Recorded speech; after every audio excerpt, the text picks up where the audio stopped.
हाय Kartik. Hello. आपकी film प्यार का पंचनामा पार्ट 2 आ रही है। ठीक।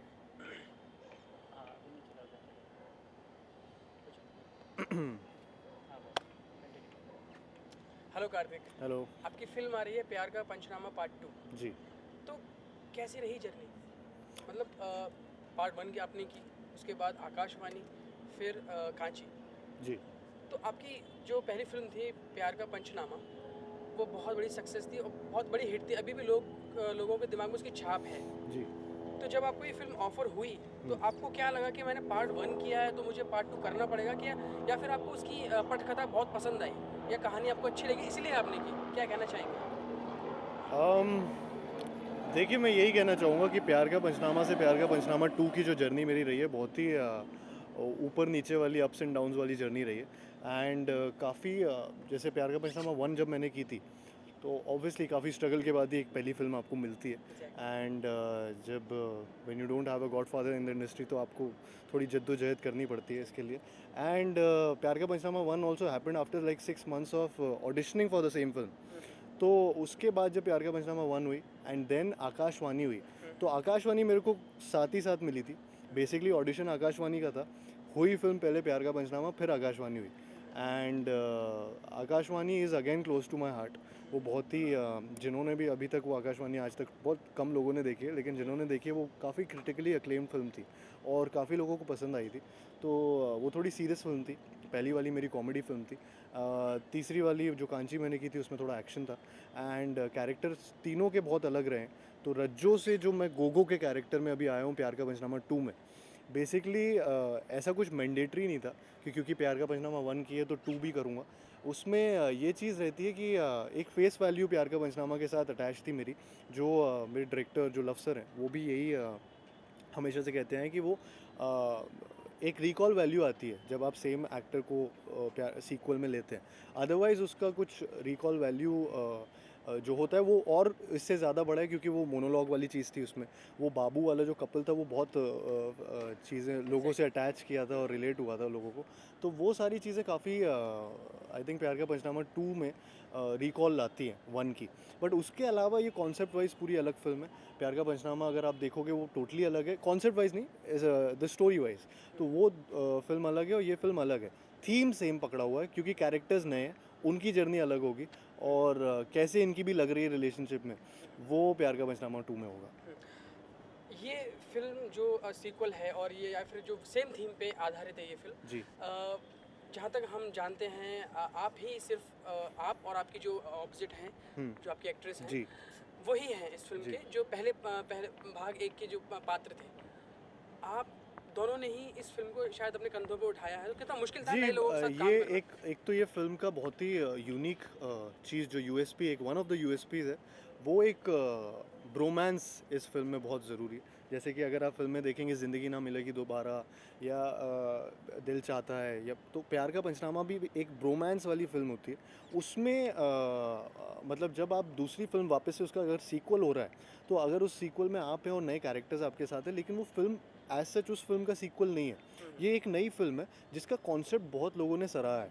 तो वो ऑलरेडी एक एडेड चीज़, पॉजिटिव चीज़ आपके पास थी कि एक रिलेटेबल कॉन्सेप्ट है जिससे पूरी यूनिवर्सली हर कोई रिलेट करता है। And I am really happy कि ये कॉन्सेप्ट इस फिल्म में यूज़ हो रहा है, प्यार का पंचनामा 2 में भी वो हो रहा है। तो उससे कोई प्रेशर नहीं आने वाला। उससे इनफैक्ट एक एडेड वैल्यू है जो प्यार का पंचनामा, क्योंकि उसको स्टेटस भी जिस हिसाब से यूथ में वो कल्ट स्टेटस माना जाता है उस फिल्म का, वो एक एडेड लॉयल फैंस इसमें भी प्यार का पंचनामा 2 में आएंगे। तो वो तो अच्छी बात हो गई हमारे लिए। तो वो उल्टा हो गया कि कोई बर्डन नहीं मेरे ऊपर। मेरे को अच्छा ही लग रहा है यार कि एक्सपेक्टेशंस लोग जब आपसे रखने लगते हैं, इसका मतलब आप कुछ अच्छा कर रहे हो, इसलिए वो अगली वाली में एक्सपेक्टेशन रख रहे हैं। तो आई एम रियली हैप्पी। अच्छा, तो कितना कितना अलग रहा इन न्यू कमर्स के साथ काम करना, जो आपके पहले जो लिक्विड थे, जी। बहुत फेमस कैरेक्टर रहे हैं आपके उस फिल्म के। जी। तो ये जो दो आपके सह कलाकार हैं, इनके साथ कैसा एक्सपीरियंस रहा? कैसे देखिए, जब प्यार का पंचनामा 1 आई थी तब ना लोग चौधरी जानते थे, लिक्विड जानते थे, रज्जो जानते थे, किसी को नहीं जानते थे। प्यार का पंचनामा को नहीं जानते थे। जब वो आई तब वो कैरेक्टर्स एकदम से लोगों के दिमाग में, जहन में बैठ गए। प्यार का पंचनामा 2 के साथ भी यही होने वाला है। ये कैरेक्टर्स इतने डिफाइंड है, इतने अच्छे कैरेक्टर्स लिखे गए हैं। वही प्यार का पंचनामा 2 की खासियत भी है कि कोई भी कैरेक्टर एक दूसरे की कैरेक्टर स्पेस में नहीं जा पाता। हर किसी का एक यूनिक डायरेक्शन है और एक कैरेक्टर है, डिफाइंड है, जो कि अगेन जब लोग देखेंगे ये फिल्म तो वो भूल जाएंगे प्यार का पंचनामा 1 क्या थी। प्यार का पंचनामा 1 एक अलग फिल्म की तरह याद रखेंगे और प्यार का पंचनामा 2 को एक अलग फिल्म की तरह याद रखेंगे। तो ऐसा कुछ ये नहीं होने वाला कि उस फिल्म से कुछ, वो ये है कि टाइटल सेम है, थीम सेम है, थोड़े बहुत लोग सेम है, रिकॉल बढ़ता है उसका, लेकिन उसके अलावा ये फिल्म एक बहुत डिफरेंट कैरेक्टर्स की डिफरेंट जर्नी है। तो उसमें लोग बहुत इन्जॉय करने वाले हैं और वो ये कैरेक्टर्स लेके अब घर जाने वाले हैं। पार्ट 1 में आपने 5 मिनट का एक मोनोलॉग बोला था जी। जो लोगों अब तक शायद किसी एक्टर ने नहीं किया है। जी तो और सेम रिपीट हो रहा है इसी जी में। जी मतलब अलग लाइंस के साथ, अलग इमोशंस के साथ। हाँ। कितना मुश्किल था उसको याद कर पाना, और क्या वो एक ही टेक में था या बहुत सारे टेक लिए गए? जी एक ही सिंगल शॉट है वो। उसकी खासियत ये है, उसको मोनोलॉग ही इसलिए बोल रहे हैं क्योंकि वो सिंगल शॉट में हुआ था एंड उसमें कोई कट्स नहीं है को। तो जो ये वाला लिया था पिछली बार वाला 5 मिनट का था, ये वाला मैंने जो एक्चुअली किया था वो 12 मिनट का वन शॉट था, सिंगल शॉट था। टेक्स तो ऑब्वियसली आप लेते हैं, टेक्स मेरा दूसरा टेक इसका ओके टेक था। पहले वाले टेक में पता नहीं कुछ तो गड़बड़ हुई थी, एक फंबल हुआ था, उसकी वजह से पूरा टेक खराब हो लेकिन गया था था। वो एक ही फ्लो में। लेकिन वो भी एक फ्लो में था। मैं आई थिंक 9वें या 10वें पेज पे था तब मेरा पहला एक फंबल हुआ और वो रीटेक हो गया।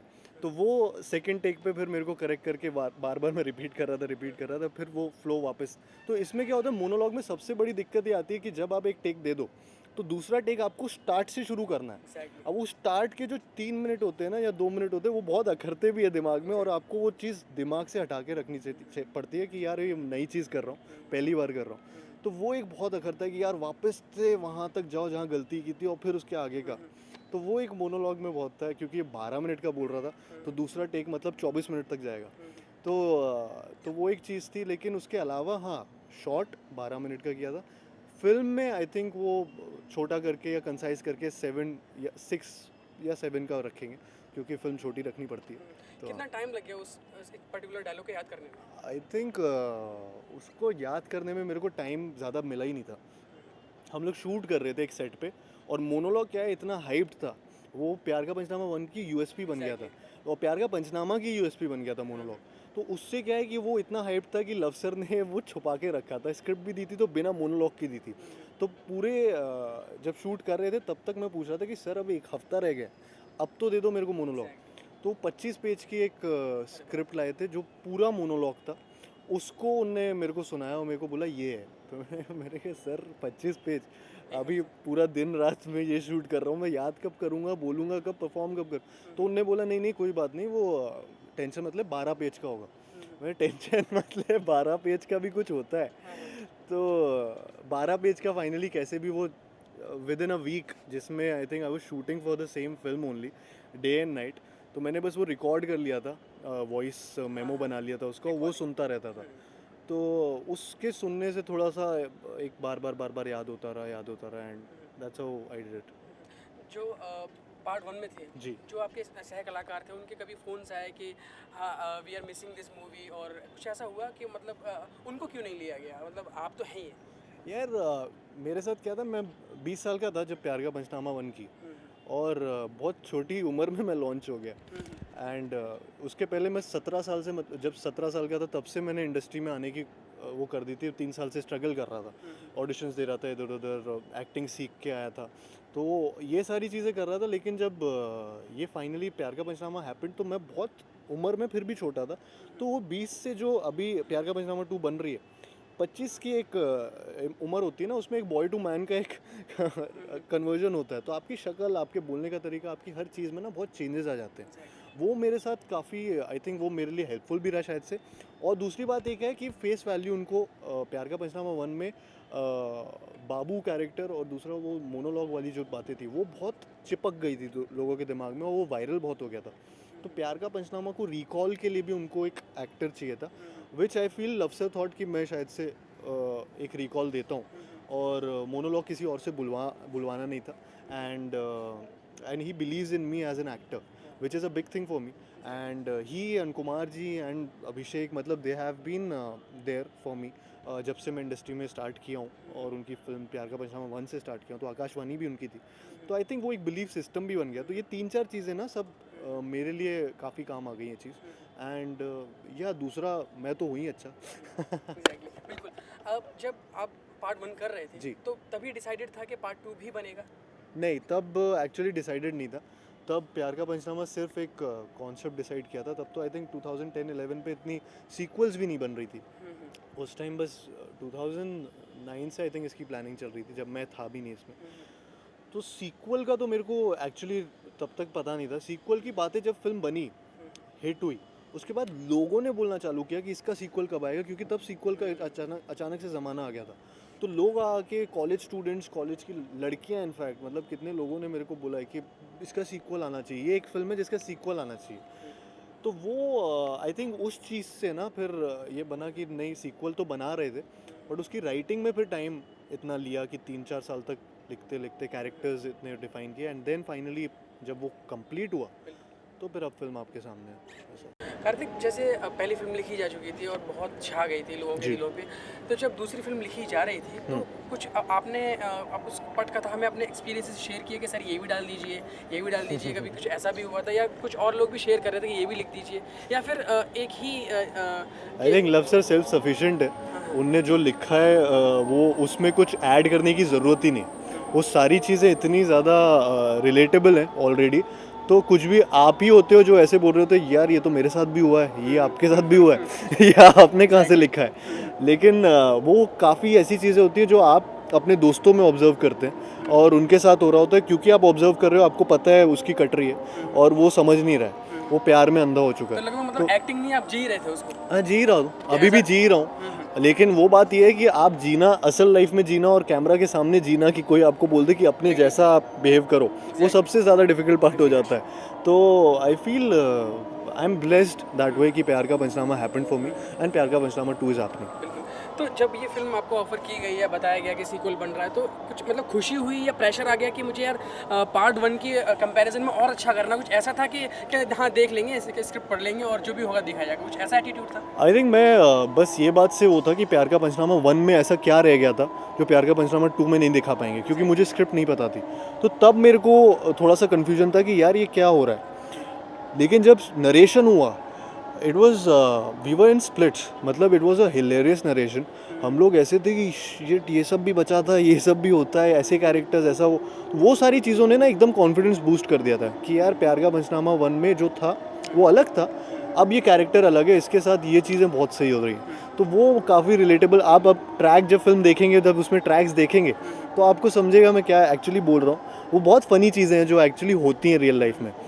तो अलग अलग कैरेक्टर्स के साथ ना अलग अलग स्टोरीज डेवलप हो जाती हैं जो रियल लाइफ में रिलेटेबल होती हैं। तो ऐसा प्यार का पंचनामा के 3 कैरेक्टर्स ऐसे दिखाए थे, ऐसे दुनिया में तमाम कैरेक्टर्स हैं, तो उसके साथ बार बार बन सकता है, तो वो वाली चीज़ है। कार्तिक, फिल्म का कोई बेहद मुश्किल सीन जो आपको अभी भी याद आता है और रोंगटे खड़े हो जाते हैं कि यार वो चीज़ मुझे याद आती है और उस वक्त ये घटना घट गई थी, तो उसको आपने कैसे ओवरकम किया, कैसे संभाला? कुछ ऐसा कुछ आप हमारे साथ शेयर करें। ये वाली फिल्म में, इसी वाली फिल्म में आई थिंक ऐसे कुछ रोंगटे खड़े करने वाला कोई सीन प्यार का पंचनामा 2 में नहीं हो confuse हो गए हो आप या सकता। परेशानी आई? मेरे को मोशन सिक बहुत होता है। तो हम लोग यॉट में शूट कर रहे थे, एक गाना है हीरे। तो वो गाने के शूट के टाइम पे यॉट में बीच समुंदर में एक तो मोशन सिकनेस हो रहा है, उसके ऊपर से बोल दिया था कि समुंदर में कूदना है। अरे बाप तो वो एक था जिस टाइम में ऐसा था कि भाई मैं पहली बार यॉट में बैठ रहा हूँ, मेरे को मोशन सिक हो रहा है और आप अब बोल रहे हो कूद जाओ। तो वो एक नॉर्मल सी बात थी, मोन्टाज था। उसके अलावा ऐसा सच कुछ किसी चीज़ में ऐसी डिफ़िकल्टी नहीं आई। बहुत सारे अच्छे सीन्स हैं। मैं बताऊंगा कि अगर इसमें बहुत ही यूनिक तरीके का एक ब्रेकअप सीन है जो बहुत अच्छा लगेगा लोगों को। आई एम श्योर जब वो देखेंगे तो वो ऐसे वो आज तक ऐसा किया नहीं गया। एंड मोनोलॉग ऑब्वियसली आप मतलब वो तो पूछने वाली बात ही नहीं है कि मोनोलॉग अब आप उसका रीटेक अगर हो जाए तो वो मेरे को थोड़ा सा ऐसा लगता था शिट अब रीटेक क्यों हो रहा है। वो एक बात है, क्योंकि मोनोलॉग एक डिफ़िकल्ट चीज़ है कि आप स्टार्ट टू एंड तक पूरा without fumble, without any tension and performance के साथ आप जब करते हैं तो रिपीट करने में ना आपको वापस से वो फ्लो लाना थोड़ा डिफिकल्ट हो जाता है, बट देन रिलेटेबल है, इसलिए राइटिंग की वजह से वो हेल्पफुल हो जाता है। जैसे डायरेक्टर आपसे कहते हैं कि कार्तिक आपको ये सीन करना है और आपको थोड़ा अटपटा सा लगता है कि यार ये ऐसा क्यों, अगर थोड़ा ऐसा हो जाए तो ऐसा कुछ डिस्कशन चलता है, आप कुछ इम्प्रोवाइजेशन करते हैं, आप या अ, आपके कोई भी कलाकार? ऐसा कई बार होता है, आप कई बार ऐसी डिस्कशंस में पढ़ते हैं जहाँ पे आपको ऐसा लगता है कि आपका पॉइंट सही है और सामने जो डायरेक्टर हैं या फिर कोई और हैं जिनका पॉइंट उनको लग रहा होता है, या को एक्टर ही क्यों ना सही, किसी ना किसी को ऐसा लगता है। एंड कई बार ऐसी चीज़ें होती हैं जिसमें आप बिलीव करते हैं, लेकिन वो शायद से वो सही नहीं होती उस टाइम के लिए, क्योंकि आप कुछ और आपने देखा हुआ होता है कहीं पे और आपने कुछ और परसीव किया होता है, उसके हिसाब से आप सोच रहे होते हैं, विच आई फील मेरे साथ ऐसा काफ़ी बार हुआ है। और मैं काफ़ी चीज़ों में कई बार गलत भी हुआ हूँ, लेकिन कई बार सही भी हुआ हूँ। एंड लेकिन वो होता है कि it's a vision of someone जिस पे मैंने ट्रस्ट किया है, तो वो विजन में वो शेयर करते वो सारी बातें ना नरेशन के पहले सोचने से इन सारी चीज़ों के पहले होता है कि सर वो अगर एक ऐसा सीन अगर होता तो वो वैसी बातों की बात कर रहा हूँ मैं। लेकिन जब एक बार आप फिल्म में घुस गए हो, उसके बाद वो उनका विजन है, वो लव सर का विजन है, या ABC जो भी डायरेक्टर है उनका विजन है, जिसने फिल्म लिखी है उनका विजन है। मुझे उनके किरदार उनकी तरह से निभाने, वो वाली चीज़ होती है। लेकिन शुरू में जब आप किरदार की बातें कर रहे होते हैं, कैरेक्टर्स जब स्केच होता है, तब आप आइडियाज़ दो, लेकिन उसके बाद एक बार जब कन्विंस हो गया तो फिर इट्स देयर फिल्म। कन्विंस्ड होने के बाद इम्प्रोवाइजेशन की जगह रहती है, आप करते हैं? बहुत बहुत इम्प्रोवाइजेशन मैं बिलीव करता हूँ कि काफ़ी सीन्स ऐसे होते हैं जो आप कई बार नेचुरली जब इम्प्रोवाइज़ कर जाते हैं तो वो एक मैजिक मोमेंट क्रिएट हो जाता है, और मैं उसमें बिलीव करता हूँ। एंड मैं इनफैक्ट मेथड एक्टिंग में बहुत बिलीव करता हूँ, लेकिन दोनों बहुत उल्टी चीज़ हो जाती है। लेकिन इम्प्रोवाइजेशन एक अलग ही उसमें चला जाता है, और मेथड एक्टिंग में भी एक वो थोड़ा सा आप वो जो करना चाहते हैं वही करते हैं। तो क्या है कि वो दोनों चीज़ें हो जाती है, लेकिन क्या है कि इम्प्रोवाइजेशंस मोस्टली कुछ लाइट सीन्स में काफ़ी काम कर जाते हैं मेरे लिए। एंड मैं करना चाहता हूँ हर बार कुछ ना कुछ इम्प्रोवाइजेशन, मुझे अच्छा लगता है। तो ये तो कार्तिक बातें हुई कि आपकी फ़िल्म के बारे में। जी। जैसे कि बातचीत में आपने बताया कि आपके कोई गॉडफ़ादर नहीं थे, आपने अकेले ही संघर्ष किया, आप आगे बढ़ते गए, ऑडिशंस दिए, 3 साल तक अपने आप को खींचा। जी। तो क्या क्या मुश्किलें आ रही थी जो आपको तोड़ रही थी अंदर से कि यार बस अब बहुत हो गया? अरे लाइट चालू कर दिया आपने, अंधेरा हो गया। कार्तिक, जैसे कि हमने काफ़ी बातचीत की फ़िल्म के बारे में, कुछ जी। आपके बारे में पूछना चाहेंगे कि आपने बताया कि जब आप मुंबई आए तो 3 साल की बहुत जद्दोजहद थी, आपने ऑडिशंस दिए, तो क्या क्या मुश्किल आ रही थी जब कोई गॉडफादर नहीं होता है और अकेले ही संघर्ष करना पड़ता है इस इंडस्ट्री में? देखिए वो आई थिंक हर किसी के साथ होता है, मैं कुछ अलग नहीं हूँ। अगर मेरे मम्मी पापा डॉक्टर हैं, मैं क्लिनिक अगर खोलूँगा तो मेरे को आसानी हो जाएगी क्योंकि मेरे फैमिली में सब डॉक्टर्स हैं। बट अगर सेम ऐसे ही है, मैं अगर अच्छा बड़ा एक्टर बन जाता हूँ और मैं आगे जाके मेरे बच्चे हो रहे हैं तो वो स्टार किड कहलाएंगे, उनको थोड़ा सा मौका ज़्यादा मिल जाएगा। लेकिन ये है कि आपको हार्डवर्क और आपको टैलेंट ही आगे लेकर जाता है, और वही सस्टेन करा पाएगा। आपको चांसेस मिल जाएंगे, बट चांसेस को सस्टेन करने के लिए आपको टैलेंट चाहिए। And I am really happy कि मैं एटलीस्ट जितना भी जो भी स्ट्रगल मैंने देखा है या खुद से देखा है अकेले, मतलब संघर्ष जो भी किया है, वो मेरी अपनी स्टोरी है। तो मैं I am more than happy कि मैं ऐसे जाके एक पॉइंट पे आ गया हूँ जहाँ पे मैं फिल्म्स कर रहा हूँ, एंड मैं वैसे किरदार निभा पा रहा हूँ, या मुझे मौका मिल रहा है वो निभाने का कि जो किरदार मैं करना चाहता हूँ। तो उसके लिए मेरे को इंडस्ट्री से बहुत खुशी है कि मेरे को उनने वेलकम किया। एंड मतलब पूरी तरह से बाहर से मैं भी था, एंड फिर भी welcome. And this is the right time for all the youngsters, because मेरे को ऐसा लगता है मम्मी पापा ने सही टाइम पे पैदा कर दिया कि एक जनरेशन गैप आता है हर बार। तो एक वो जनरेशन गैप जो आ गया कि यंगस्टर्स को फिल करना है, तो वो एक फिलिंग टाइम अभी चल रहा है, उसमें मैं आ गया हूँ। And I am really happy कि मैं भी एक स्पॉट अपना रख लूँगा। तो सो ये तो आपने बताया कि कैसे कैसे आप पहुँचे। जी। थोड़ा हम पीछे जाएंगे, आप और जानना चाहेंगे कि मतलब जब आप मुंबई आए तो कौन सी वो मुश्किलें थी जो तोड़ रही थी आपको, जो पीछे खींच रही थी कि नहीं देखिए यार? मैं क्योंकि मैं एक मिडिल क्लास फैमिली से बिलोंग करता हूँ, ग्वालियर का रहने वाला हूँ, वहाँ से मैं जब बॉम्बे भी आना था तो मैं वहाँ पे अपने घर वालों को भी नहीं बता पा रहा था कि मुझे एक्टिंग करनी है, जो कि हम लोगों को वहाँ पे बहुत डिफ़िकल्टी होती है क्योंकि मुंबई बहुत दूर है। मुंबई आना सब छोड़ छाड़ के और अपना अलग से एक्टिंग इंडस्ट्री जो आपको बिल्कुल नहीं पता जिसके बारे में, वो चीज़ों के लिए मैंने पढ़ाई का बहाना लिया। मैंने घर वालों को बोला मेरे को पढ़ना है, उसके लिए मैं दिल्ली गया। दिल्ली से मुझे लगता था ऑडिशंस का पता लग जाएगा, लेकिन वहाँ कुछ पता नहीं लगता था, तो 2 साल वहाँ पे रहा। फिर वहाँ से मुंबई में आया। मुंबई में पढ़ाई करने के लिए एंट्रेंस एग्ज़ाम क्लियर किया एक कॉलेज का। वहाँ से मैं ऑडिशंस का पता करता रहता था। मैं इंटरनेट का यूज़ करता था कि उसमें, क्योंकि कास्टिंग डायरेक्टर्स को जानता नहीं था, तो मैं कहीं पे कभी फेसबुक पे ढूंढने लगा, किसी ने वॉल पोस्ट डाल दिया हो कास्टिंग का, कोई कास्टिंग कॉल्स ढूंढता रहता था कहीं से पता लगे। इसी टाइम पे मैंने बीच में एक एक्टिंग स्कूल भी ज्वाइन कर लिया था, जिसमें एक्टिंग भी सीख रहा था। तो कॉलेज छोड़ के मैं ये सब सारी चीज़ें कर रहा था एंड ट्रैवल करता था यहाँ से ले तक, मतलब बेलापुर में रहता था, वहाँ से मैं लोखंडवाला आता था। एंड मतलब रहा है, स्ट्रगल रहा है काफ़ी। मतलब आप जब तक आप धक्के नहीं खाएंगे तो जो आपको फल मिलेगा आगे जाके उसका उतना स्वाद नहीं आएगा। तो वो वही वाली बात है। तो तो इस दौरान आपने बोला हुआ था अपने पेरेंट्स को कि मैं पढ़ाई कर रहा हूँ। मैं इस दौरान मम्मी पापा को ये लग रहा था मैं पढ़ाई कर रहा हूँ। जब तक मुझे फ़िल्म नहीं मिली थी तब तक मैंने ठान के रखा था कि अगर नहीं मिलेगा तो अलग ही बात है, मिल गया तो फिर तभी बताऊँगा मैं उनको, अदरवाइज़ मतलब नहीं है। तो जज्बा कायम रहा कि कभी बीच में टूटा भी कि यार तो लीव कई इट, बार छोड़ो इसे? टूटता है यार, कई बार टूटा है। मतलब कई बार आपको ऐसा लगा है कि यार छोड़ दो, नहीं हुआ। शुरू में बहुत लगता था एंड तो कोई वो ऐसा कोई वाकया शेयर करें कि नहीं, आई कुछ थिंक ऐसा कई बार एक्सपीरियंस ऐसा रहा होता आपका? था कि मैं ऑडिशंस के लिए जाता था, पूरी तैयारी के साथ जाता था और आपको हर बार कई बार अनफिट बोल देते थे। कई बार आपको बाहर मतलब काफ़ी ऑडिशंस ऐसे दिए हैं, कई बार छुटपुट इधर उधर के एड्स भी किए जो आज तक रिलीज़ ही नहीं हुए, मतलब छोटी छोटी कंपनीज़ के किए। तो वो सारी चीज़ें जब आप करते हैं और पैसे नहीं होते, ये सारी चीज़ें जब होती हैं तो आपको थोड़ा सा तो लगता है कि यार इससे अच्छा मैं घर चला जाऊँ शायद से, तो एक्टिंग छोड़ दूँ। But I think I am blessed कि मेरे को वो वाला दिन भी देखे हैं मैंने एंड अभी मैं इधर पे हूँ। तो इसीलिए मेरे पास एक जर्नी है मेरी खुद की, जो मेरी जर्नी है। And I am really happy कि एक जर्नी होनी चाहिए, लोगों को धक्के लगने चाहिए, उनको रियलिटी चेक मिलना चाहिए एंड उसी से आप ग्रो करते हैं, उसी से आप जहाँ हैं वहाँ पे पहुँच पाते हैं। अदरवाइज़ मेरे को अगर मेरी प्लेट पे सजा के सब दे दिया जाता तो मैं उस चीज़ की वैल्यू नहीं रखता। मैं इस चीज़ की वैल्यू रखता हूँ कि मैं आज यहाँ पे खड़ा हूँ, आप मेरा इंटरव्यू ले रहे हैं, ये मेरे लिए एक बहुत बड़ी सौभाग्य की बात है। And I am happy and I am blessed and I am really happy that I have parents like my mom and dad and a family like that, जिन्होंने मेरे को हमेशा ग्राउंडेड रखा है। एंड या यही एक चीज़ है। लेकिन धक्के बहुत खाते हैं यार, ऑडिशंस कैंसिल हो जाते हैं, आप 2.5-3 घंटा ट्रैवल करो, कैंसिल हो जाते हैं, फिर वापस जाओ, तो वो सारी चीज़ें बहुत हुई हैं।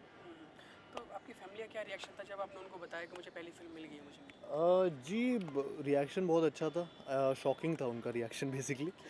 बहुत उनको पता नहीं था कि ये कहाँ से अचानक से हो गया एंड उनको बिलीव ही नहीं था कि ये मैं झूठ बोल रहा हूँ ये। तो मम्मी मेरी बाकायदा आई थी ग्वालियर से मुंबई, उन्हों वो और मेरी मौसी और मैं बैठे थे डायरेक्टर के साथ, और मेरे डायरेक्टर ने उन्हें ऑडिशन टेप दिखाया कि ये है आपका बेटा, ये एक्टिंग करना चाहता है, आपको 4 साल से नहीं बोल पाया। एंड तो फिर उनने जब देखा प्रोडक्शन हाउस ऑफिस देखा तो थोड़ा सा बिलीव हुआ, फिर वो लोग ने भी बोला कि कैरी ऑन कर, और फिर उन्होंने सपोर्ट किया तब से। हुआ। कार्तिक, आपसे बात करके बहुत बहुत अच्छा लगा और ये हमारी शुभकामना है कि आपकी ये फिल्म एक बड़ी हिट साबित हो, जो कि आपका पार्ट 1 था, जो पहली फिल्म थी, और उससे भी बड़ी एक हिट फिल्म साबित हो, ये हमारी शुभकामना है। और आप ऐसे ही आगे बढ़ें और अच्छे हमें तरह तरह के रोल्स में दिखाई दें, ऐसा हम आपके लिए सोचते हैं। Thank you, thank thank you you so so much, thank much, you so much. Thank you.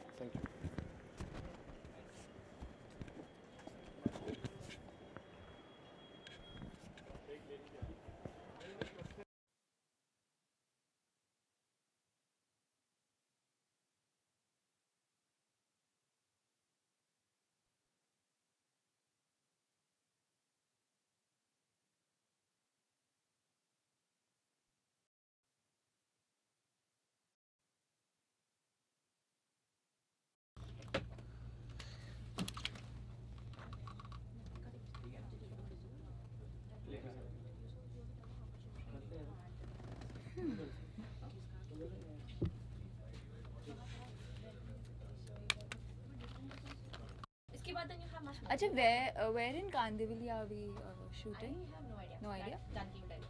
You're doing कैसे हैं यार इसके बाद? हाँ.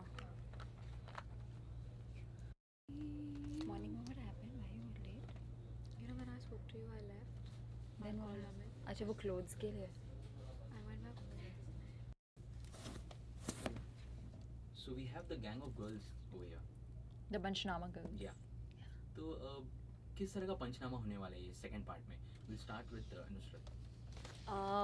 इस बार एक्चुअली हमारे सारे कैरेक्टर्स बहुत अलग है from the first part, but fact तो ये है कि हम फिर भी लड़कियां हैं, तो जो हमारी बेसिक ट्रेट्स और हैबिट्स है वो तो सेम ही है, वो नहीं बदल सकते. मतलब करना हमें इवेंचुअली पंचनामा ही है, बट क्योंकि हम अलग रोल्स प्ले कर रहे हैं, इट्स मोर इंटरेस्टिंग कि अब इस बार और क्या आ सकता है. मतलब ये नहीं था कि पहले पार्ट में सब कुछ हो ही गया, कर ही दिया, इतना कुछ उसने बोल भी दिया, अब क्या बच गया कि आप और करना चाहते हो. मतलब ये इंट्रीगिंग फैक्टर होगा आई थिंक लड़कों के लिए कि और कितना सता सकती है हमें, ये कहाँ से अब और नए मतलब इन्वेंशंस आ गए हैं कि अच्छा इस पे भी प्रॉब्लम, इससे भी प्रॉब्लम, इससे भी problem. So we have come out with. And also one thing that I want to add is कि फर्स्ट पार्ट में हमारा सेकंड हाफ थोड़ा सा ड्रामा हैवी था, बिकॉज हमने एक्चुअली सीरियस हो गए थे हम. इस बार हमारा सेकंड हाफ बहुत ही ज़्यादा कॉमिकल है.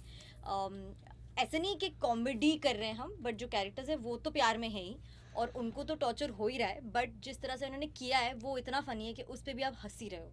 So because I think the reason we are calling it double, and the reason we're calling it bolder, and the reason we're calling it all of that is because now we're shamelessly going out there and saying हाँ यही करते हैं. हम तीनों ने accept कर लिया कि हम चलो ठीक है यार लड़की है, चलो कर लो मार लो, जो करना है कर लो.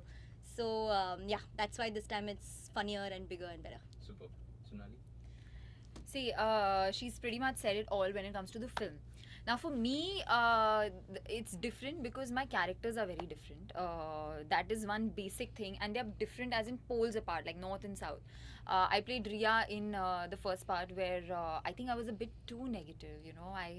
So she was a girl who was confident and Riya was glamorous and all of that. But you know, when I was even doing that, I would be like, which girls do that, you know, like have a boyfriend and then go back to the older one and then have two of them together. Oh my god, where are these girls? But then eventually I found out that there are a lot of girls like that. Coming to part 2, my character is so different. I'm playing Supriya, who is nothing like Riya. She's simple, sweet, loves to be in love, loves to give love wholeheartedly, and this is her first boyfriend, Siddharth. And she's not that confident and she's not that glamorous. She's just a regular Delhi girl. So in that basic character, this is too much fun, that how someone so unsuspecting and someone so naive can very innocently and without realizing do Panchnama. And Panchnama to a level that I just want to again hide my face and die, because the climax is like, and my track has a little more emotional value this time, which I think is quite cute. It's almost like a love story, at least in Supriya's head, you know, it's a full-on love story. So she's in love. Yeah. How instantly you say this. But it is. So, so it's more fun. Superb. I think so. Both of them have said pretty much about the film. What I would say is there's something, you know, why people loved Pyar Ka Panchnama Part 1 was because a lot of people related, be it girls or be it guys. Even guys were like, oh shit, ये तो मैंने किया है, या ये मेरे साथ हुआ है, I've been through this. That's the reason, and the way it was portrayed in such a humorous, comical manner, people loved it. More than them relating to it also, they enjoyed how it was, you know, how boys were actually laughing, oh shit, you know, this is how we are bajawed, and this is how, you know, we are crucified by girls, and girls are so evil, and girls were also laughing, oh my god, I think so, yeah, I've been like that too. So apart from that, what people will again like about Panchnama 2 is again we're coming with different issues, we're coming with newer issues. We addressed to 3 different issues in Panchnama 1, but you know, in real life there are a lot more other issues that goes into a relationship. So again we're coming with different more issues. So again people whoever will come and watch this film again will say, oh shit, हाँ ये जो मेरी कहानी last में नहीं दिखाई थी ना, ये अब cover कर लिया है. And we have a deadlier monologue. The film is like to the power, like it's so funny, it's so humorous. We've enjoyed so much on the set. And we've tried to transcend it on the screen also. So people are really liking the trailer. So if you really like the trailer, so just you have to come and wait and watch the film, because film is like 4 times of what the trailer is. Trailer is nothing. 4 is too less. Yeah, actually 4 is too less. It's like a gazillion times what the trailer is. So yeah, we've tried to make the film more grandeur, more bigger, in terms of the look. All of us we are playing, and one thing I would like to add is three of us as girls. We are completely playing very different characters from what we were playing in part one. So from a girl, girl next door, the hottie, and the little Fabinda, हाँ जो मेरा look था, Indo-Western look था, to be playing something again which is totally different. I'm playing a girl who's really very bold, uninhibited, frivolous and free-spirited, and how she happens to fall in love with this guy who's played by Omkar Kapoor, whose name is Thakur in the film, and how they are in love. It's a perfect love story. The guy loves the girl loves the guy. How it's totally like picture perfect, and still being picture perfect, there's so many issues that get into it. There's so many problems still for a relationship to not work. So it's a different take on love again, and yeah, people should come They watch got it. We out. don't have to convince them so much. I also. have to convince people. You guys, you have to come and watch the film. We made it for you. Yeah. Fantastic. तो हमने देखा कि poster जो है गले में पट्टा है तीनों के भी, ये क्यों है? क्योंकि पहले पार्ट में कुत्ता बहुत पॉपुलर हो गया था ना, गाना तो हमने पहली पार्ट में अटेम्प्ट करके बना लिया, आप लोगों ने बहुत पसंद कर लिया, तो हमने कहा क्यों नहीं ओपनिंग ही उसी से करें कि बंद गए, अब उसके बाद का तो पता ही आपको हम क्या करेंगे. Yeah, and audience accepted our boys as dogs, so we just decided to keep them on a leash. Superb. So you three of you are from the last part, जो first part आया था. Miss किया आपने जो दूसरे heroes हैं, आप तो कार्तिक के Same साथ है. ही. मिस करने का चांस ही नहीं She was दिया. bored. Yeah, No, same I had a idea. blast actually because he's a very different person. मैं खुद ही हैरान थी सेट पे, जो PKP 1 में लड़का था to what he is now. He's a very different person. बहुत mature हो गया, बहुत calm हो गया. He's become so funny.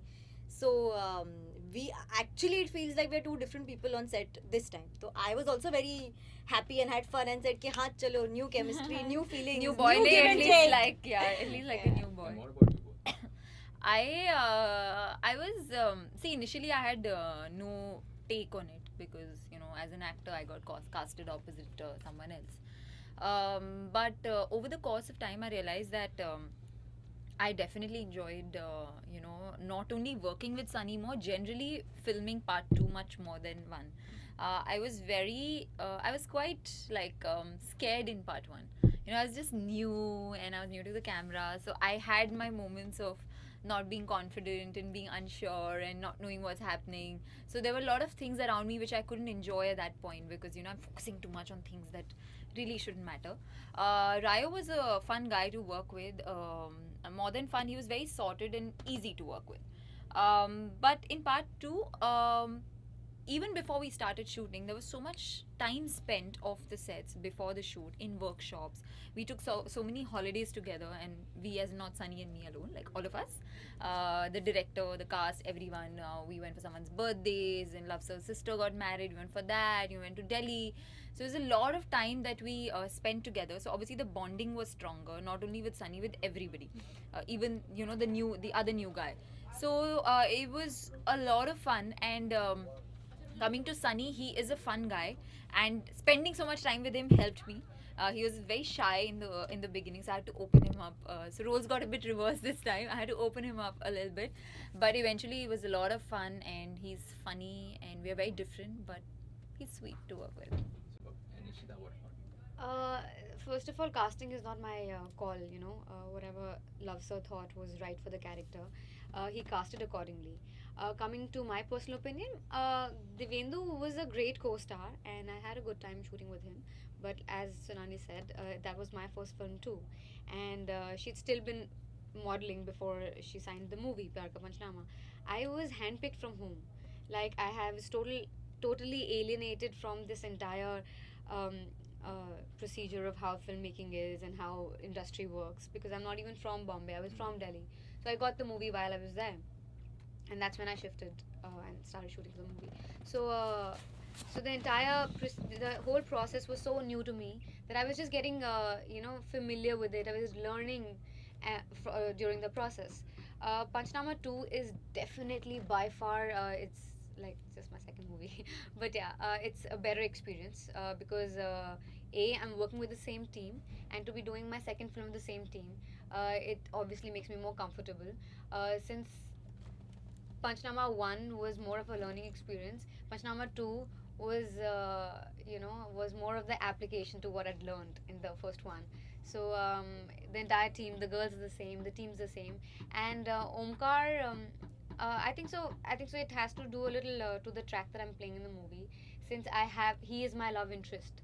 So we had a lot of moments during workshops, during readings, where we had to break the ice and we had to really get familiar to each other to actually be playing that on screen. With Divendu, my track was that he was just a friend and I was just keeping him as a friend, and so that's the reason maybe I was not too close to Divendu. But with Omkar, I got more of those moments where we could really sit and have a chat about each other, and we could talk, and we fought on the sets. We've had arguments during readings, and I think so. Fights and arguments, it just makes the whole not relation, but the whole like your friendship grows. It makes it grow more. So yeah, I think so. All these things I've had it with Omkar. So yeah, I think so. I'm more happy to have Omkar. But again, Divendu is a great actor, and I have a lot of respect for him. Super. तो finally viewers को अपने अपने एक अलग अलग style में, अगर आप फिल्म को देखने आए, ऐसा कुछ अगर बोल दे अपने अपने अलग स्टाइल में, what you are doing in the film, something related to it, ठीक है? तो start. I'm going to quote the tagline of the film, which is "Love is injurious to health." And I think हम जो कहना चाहते हैं वो ये है कि प्यार करना एक आदत बन गई है हम सब में, वो एक बुरी आदत बन गई है, ये हम कह रहे हैं। तो ये कैसे इंजूरियस है आपकी एकदम अच्छी खासी हेल्थ को, ये देखने आप 16 अक्टूबर को ज़रूर आइए। I will just say that as girls हमने लड़कों को बहुत टॉर्चर किया है और हमें बहुत मज़ा आया है। So you should just come and watch that how we have done their पंचनामा, लड़कों का पंचनामा, प्यार का पंचनामा, 16th October. This is for all those people, people who actually wanted to have Pyar Ka Panchnama 2. It was a much awaited sequel. So please come, give business to our film so we can make more and more awesome movies for you to keep you entertained. So yeah, come encourage us because we made this film for you. Super. Thank you so much. Thank you. Come. Keep coming. Thank you. Good song also. Thanks.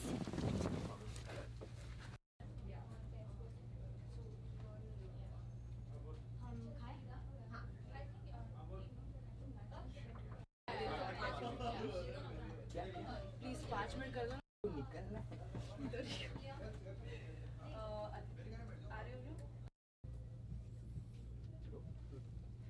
तो guys, इसके पहले लड़कियां आई थी, उन्होंने कहा कि बहुत बजाया है फिल्म में आप तीनों को, क्यों ऐसे? बताइए जनाब। उनका काम ही ये बजाती ही रहती हैं, और उनका काम तो है नहीं। मूवी में भी देखा ही आपने कैसे बजा रही है जी।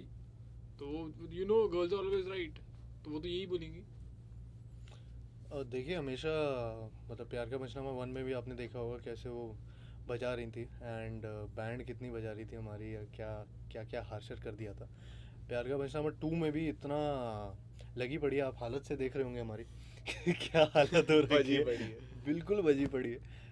एंड लेकिन मज़ा आता है, एटलीस्ट एक आध बार कहीं ना कहीं तो सच्चाई दिखानी चाहिए ना। तो we are showing the exact thing जो ये लड़कियां करती हैं, and for the first time in the history of Bollywood, actually the second time, Pyar Ka Panchnama and Pyar Ka Panchnama 2, we are telling you the truth, the real side. We are showing you the real side.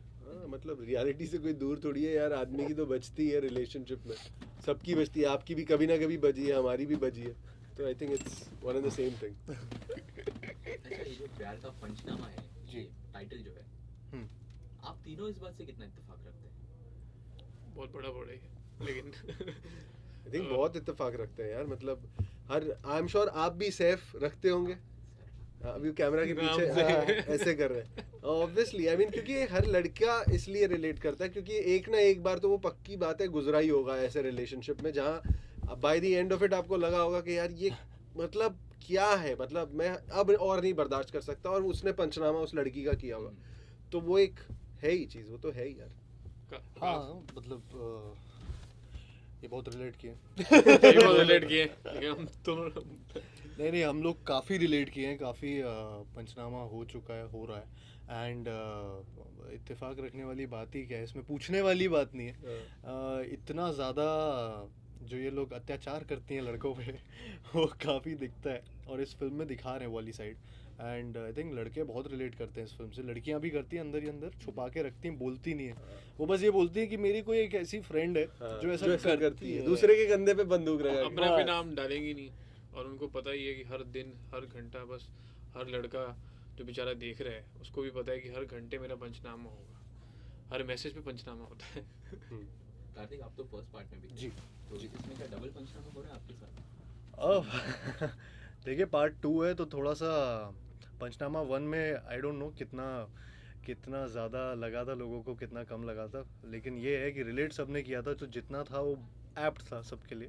इस वाली में और ज़्यादा बजा रही हैं, और ज़्यादा मार रही हैं, और ज़्यादा लगा रही हैं हमारी। एंड पार्ट 2 में काफ़ी चीज़ें ऐसी हैं जो आज के रिलेशनशिप्स में होती हैं, काफ़ी रिलेटेबल चीज़ें हैं। एंड आई मीन हाँ, मैं खुद भी एज एन एक्टर भी और पर्सनल लाइफ में भी ऐसे सोचने जाता हूँ, तो लगता है कि यार ये तो मेरे साथ भी हुआ है, मेरे दोस्तों के साथ भी हुआ है। तो वो चीज़ एक है, वो प्यार का पंचनामा 2 के साथ, प्यार का पंचनामा 1 के साथ भी एक चीज़ इंटैक्ट थी कि उसकी रिलेटेबिलिटी इतनी ज़्यादा है कि डबल तरीके से इसमें दिखा रहे हैं कि यार हाँ यार इस बार और ज़्यादा फ़नी, और ज़्यादा रिलेटेबिलिटी होगी। आपको लगेगा कि यार ये मेरे साथ हुआ है, आपके दोस्तों को लगेगा यार ये मेरी वाली भी करती है। तो हाँ, वो होने वाला है। अगर आपकी बात करें ओमकार, तो आप तो बॉलीवुड से बहुत पहले से जुड़े हुए हैं। जी मैं चाइल्ड सीनियर एक्टर था। तो आपसे इनको कितना कुछ सीखने मिला, या आपने ऐसे कुछ बताया था बॉलीवुड के बारे में, ऐसे कुछ? नहीं, ऐसा कुछ नहीं यार, हम सब एक्चुअली एक दूसरे से कुछ ना कुछ सीखते रहते हैं। मतलब वो एक नेचुरल प्रोसेस है किसी भी एक्टर का, तो उससे मेरा चाइल्ड एक्टर का होना उससे कोई लेना देना नहीं है एक्चुअली। बिकॉज एज एक्टर्स मैं मानता हूँ ये चीज़ कि जब भी आप दूसरे एक्टर्स के साथ काम करते हो, वो भले ही अच्छे हो बुरे हो, मतलब whatever it is, you learn something और the other for sure. You know, कोई चीज़ ऐसी होगी जो कार्तिक में होगी जो मुझे पसंद आएगी कि हाँ यार ये चीज़ है, कोई चीज़ ऐसी होगी जो उसको, तो वाइस वर्सा। आई थिंक हम तीनों एक दूसरे से काफ़ी कुछ सीखे, और तीनों ने काफ़ी एक्चुअली मोर देन दैट, हम लोग अपना दुखड़ा एक्चुअली वैन में बहुत रोते थे कई बार, काफ़ी चीज़ों को लेकर, एक्चुअली पर्सनल लाइफ को लेकर। कभी कोई हमारी मतलब प्रॉब्लम चल रही हो, या पैसों की प्रॉब्लम चल रही हो, कभी कोई और प्रॉब्लम चल रही हो, तो कभी इसकी गाड़ी खराब हो गई, उसकी चाबी गुम गई, तो कुछ ना कुछ तो ये चीज़ें तो यार it's because it was a fun film, दोस्ती की फिल्म थी। सो हाँ मतलब डेफिनेटली बेसिकली पंचनामा करते करते हमें लड़की बना दिया है। हम लड़की बन गए और आपस में डिस्कस करते हैं। थैंक यू सो मच जो मैंने एक दूसरे की हेल्प की है, एक दूसरे की बहुत Thank you. हेल्प की, बहुत मदद की, बट यार pause here.